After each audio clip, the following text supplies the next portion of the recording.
Luis Arraez is an absolute hit machine. Since making his debut back in 2019, Luis Arraez has been arguably the best contact hitter in MLB. Over 389 games from 2019 to 2022, Arraez slashed .314, .374, .410 for a .784 OPS and .119 OPS plus, also only striking out 8.4% of the time. Now, with his more slap style, contact first approach to hitting, he's not gonna hit for a whole lot of power, only hitting 14 home runs before this season.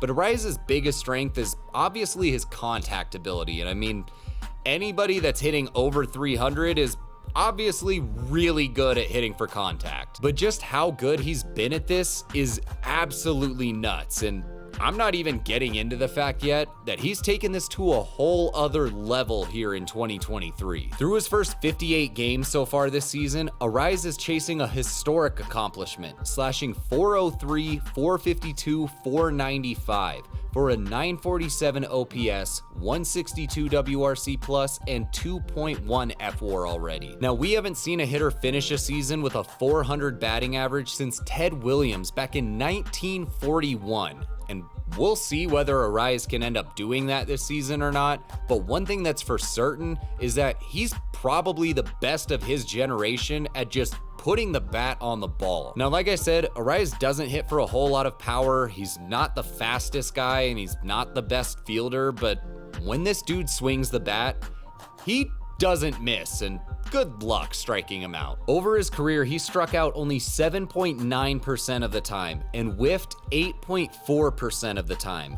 Both of these are about a third of the MLB average this season, but this doesn't even do justice to how ridiculous this is. Over his career, the lowest his strikeout rate has ranked in terms of percentile rankings was 4th, in the 99th percentile in 2021. Every other year, he's been 1st in MLB, and the lowest that his whiff percentage has ranked was 2nd, and that was still in the 100th percentile, where he's been ranked every single year of his career. So even in a quote unquote down season for this man, he's still top 2 to 4 in all of baseball at not hitting air and refusing to strike out. And to start this year, he's been absolutely ridiculous, striking out only 4.6% of the time and getting his whiff percentage down to 6.7.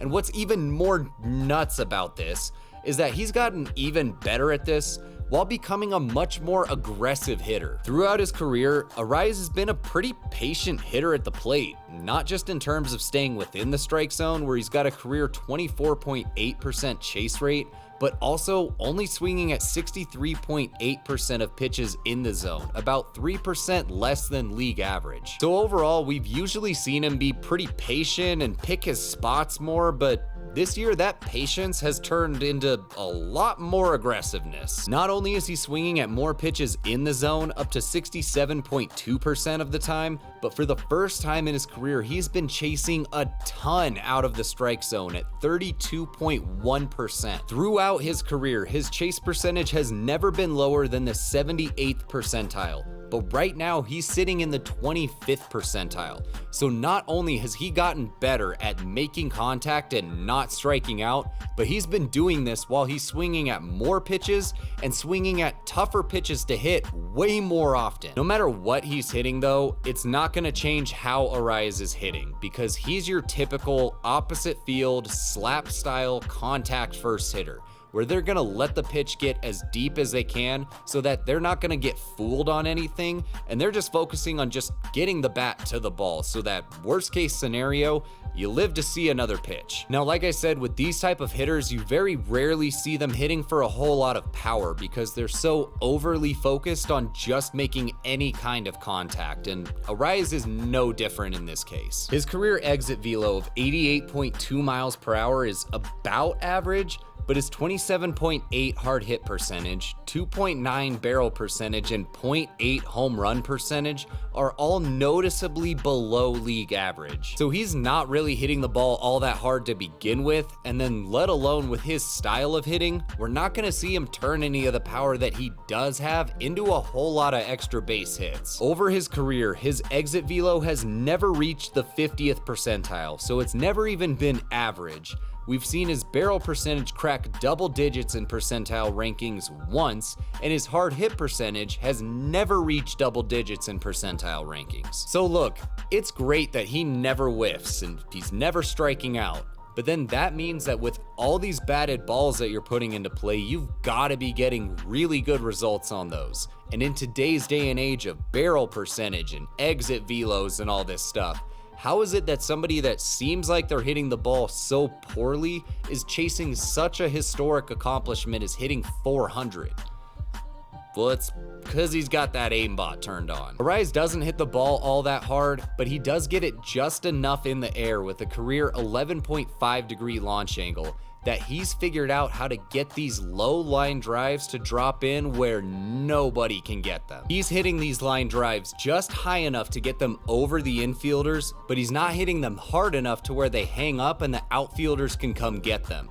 Now, he's probably not going to get much more than a single on these unless he's hitting them like right down the lines, but the numbers on these line drives are absolutely insane. At his career 88 mile per hour exit velo, a ball that's hit at an 11 degree launch angle has a 683 batting average. At 12 degrees, that goes up to 836, and anything that's from 13 to 16 degrees has a batting average over 900. Both over his career and in 2023, Arraez is about a 30% line drive hitter, which is about 5% more than average, and across MLB this year, there's been a 706 batting average on line drives. So if I'm doing my math right on this, a 706 average on 30% of his hits would already give him a 212 batting average, just on line drives alone. So for him to hit 400, he needs a 188 batting average combined on his grounders and fly balls, where the MLB average this year is 235. So leave a comment down below and let me know what you think about all this and whether or not you think Luis Arraez can be the first hitter in over 80 years to hit 400. If you've enjoyed this video, go ahead and check out this one next about if the Arizona Diamondbacks are ready to take over the NL West or not. Don't forget to like this video and subscribe to the page to help the channel grow and so you can see more baseball content like this every Wednesday and Sunday. Thank you so much for watching. Have an awesome day. It took me way too many takes to get this. I'm out of here.